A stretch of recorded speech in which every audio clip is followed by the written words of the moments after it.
my name is Thea and I'm a training specialist at Tom Pitt. In today's video, I'm going to present you the inter-warehouse transfer document. Now, the goal of this lesson is to learn what is the inter-warehouse transfer, how to document an inter-warehouse transfer in Tom Pitt, and how to manage inter-warehouse documents in Tom Pitt. Now, inter-warehouse transfer is a logistics process of moving materials between locations within the same or different warehouses. It plays a significant role in ensuring fast, efficient, and cost-effective material distribution. The process involves planning, organizing, and executing the movement of materials to ensure efficient and on-time delivery.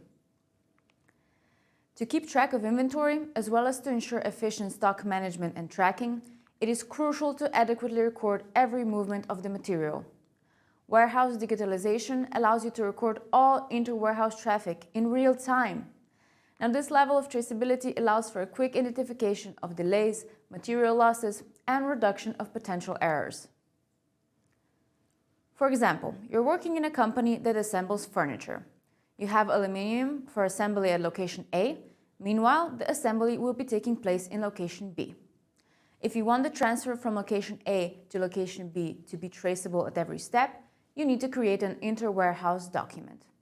This way, the transfer will be recorded and the stock levels adjusted accordingly. Now let's see how this works in Tom Pitt.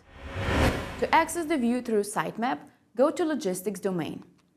Select Documents and choose the Inter-Warehouse icon. Inter-Warehouse Overview page includes a list of inter-warehouse transfer documents arranged by the date of creation of the document. You can narrow down the view by choosing the filters on the left. To create a new warehouse transfer, select the Action button on the bottom right corner of the screen. A new document opens as a draft. The document stays in a draft state until you're ready to save it, after which the state of the document changes to committed. In the Document section, specify the source and destination warehouse.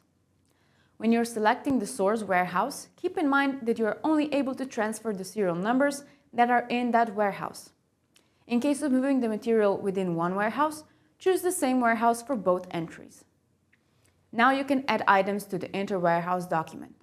In the Details section, enter or scan the value to add a material you want to transfer.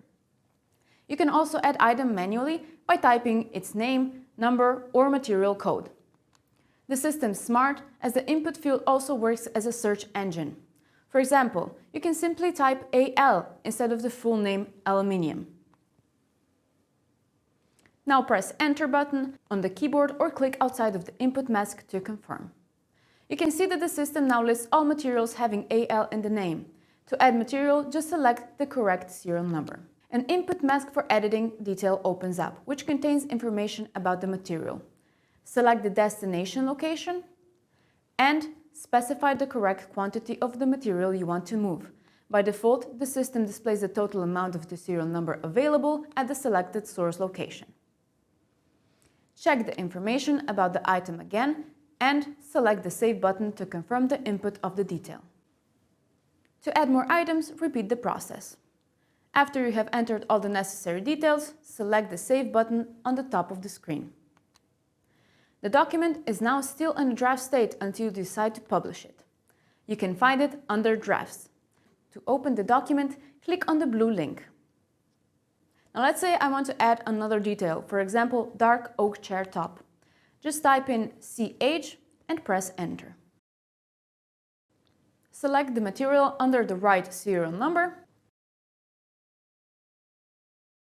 and select the destination location and the quantity.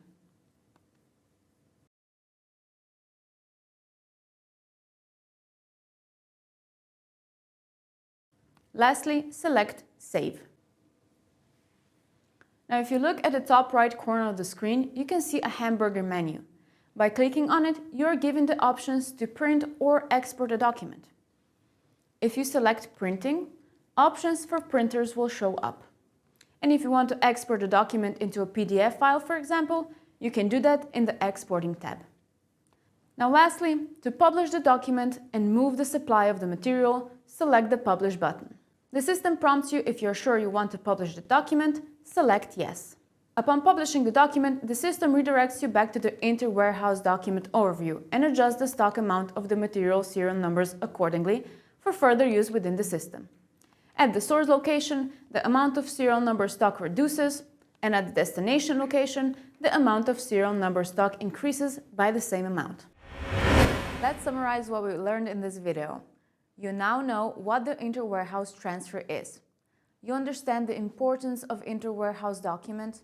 You know how to create an inter-warehouse document in TOM-PIT. And lastly, you know how to manage inter-warehouse transfers in TOM-PIT. And with that, we conclude today's lesson on inter-warehouse transfer. I hope this video helped, and I will see you in the next lesson.